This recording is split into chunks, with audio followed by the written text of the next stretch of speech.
इस देश में दो ही विचारधारा है, एक जो मानवतावादी विचारधारा जिसके पहरेदार हम लोग खड़े हैं, जिसके पहरेदार आप लोग, जिसके पहरा देने के लिए आज इतनी बड़ी संख्या में आशीर्वाद देने के लिए मेरी माए बहनें आए हैं, और एक दूसरी विचारधारा जिसको हम गैर बराबरी पर आधारित मनुवादी विचारधारा कहते हैं, जो ऊंच नीच की बात करती है, जो छोटे बड़े की बात करती है, जो ऊंचे नीचे की बात करती है, जो अमीर गरीब की बात करती है।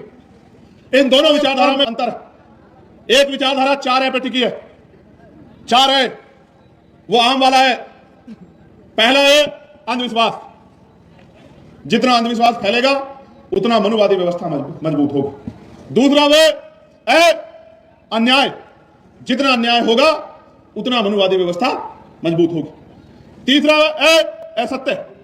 जितना असत्य फैलेगा, जितना झूठ फैलेगा उतना मनुवादी व्यवस्था मजबूत होगी। और चौथा है अज्ञान। जितना अज्ञानता जितना भ्रम फैलेगा उतना ही मनुवादी व्यवस्था मजबूत होगी। और इसकी काट भी जो है वो 4 ही है। लोकतांत्रिक भारत में 4 ही इसकी काट है।